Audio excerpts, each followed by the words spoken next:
ఇంత బాధ పెడుతున్నందుకు నన్ను క్షమించక్క. నేను ఇలాంటి పరిస్థితిలో ఉంటే నువ్వు చూసి తట్టుకోలేవు.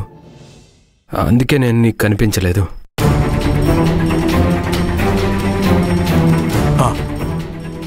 నువ్వెక్కడ నా గురించి చెప్పేస్తావనని చాలా భయపడిపోయాను పెద్దయ్య.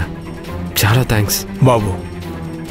నిన్ను చూస్తుంటే మంచివాళ్లనే అనిపిస్తున్నావు, కానీ ఆ అమ్మను చూసినప్పుడు నువ్వు ఎందుకు దాక్కున్నావో నాకు తెలియదు. నువ్వు దాక్కోవడం వెనక మంచి కారణమే ఉంటుందని నేను అనుకుంటున్నాను. ఎందుకంటే నీ గుణం నాకు తెలుసు కాబట్టి. ఎవరు బాబు ఆవిడ? నీకోసం ఎందుకు వెతుకుతుంది? తను పేరుకే మా అక్క, కానీ నాకు అమ్మ కంటే ఎక్కువ.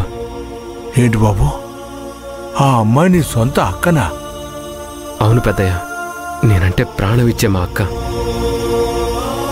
మరి మీ అక్క నీ గురించి ఎందుకు వెతుకుతుంది బాబు? నువ్వు మీ అక్క దగ్గర ఎందుకు లేవు?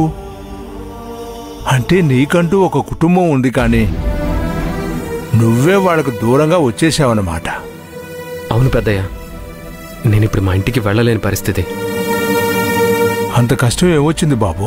అదొక పెద్ద కథలే పెద్దయ్య. కాలం ఎప్పుడూ ఒకేలా ఉండదు కదా.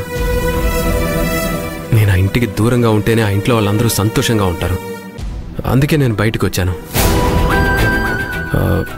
సమయం వచ్చినప్పుడు జరిగిందంతా చెప్తానులే పెద్దయ్య. ఇప్పుడు నన్నేమీ అనుకోవద్దు ప్లీజ్. అట్లాగే బాబు.